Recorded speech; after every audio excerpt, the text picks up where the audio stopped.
Now, next question is, what is a home appraisal? When does that happen? Who does that? Who pays for that? So, home appraisal is an independent evaluation of the value of the property you're buying.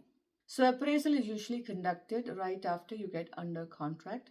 It's ordered by your lender and you pay for that from your pocket. It's an out of pocket expense for the buyer. It is a mandatory expense as long as you're relying on a mortgage for buying your property.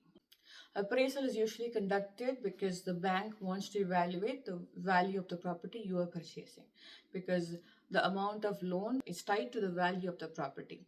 So this value of the property is independent of what you want to pay for the property or what the seller wants for his property. So that means the list price or the asking price of the seller or the offer price has nothing to do with the appraised value of the property, because it's an independent evaluation of the value of the property.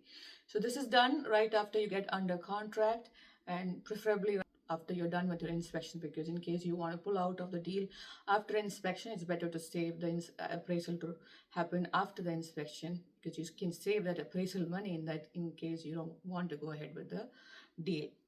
So appraiser comes out to the property, and this is something happens not in the presence of the buyer, but appraiser meets with the listing agent, that is a seller's agent, goes into the house, looks around, finds the comparable properties, and comes up with the market value of the property.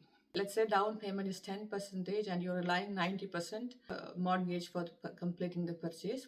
Then the 90% of the appraised value is your loan amount you will get from the bank.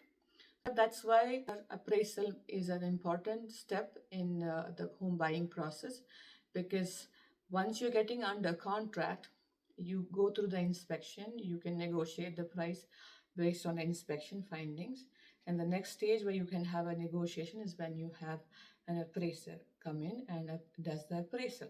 So if the appraisal comes in lower than your purchase price, the buyer again has an opportunity to renegotiate the price or pull out of the deal, depending upon his ability to go ahead or not. Depending upon the contract wordings and the contingencies in the contract, he will be able to renegotiate the price or pay the appraisal gap or pull out of the contract based on his ability or based on his comfort about the appraisal findings. Who pays for the appraisal? It is the buyer pays for the appraisal right after the appraisal has been ordered.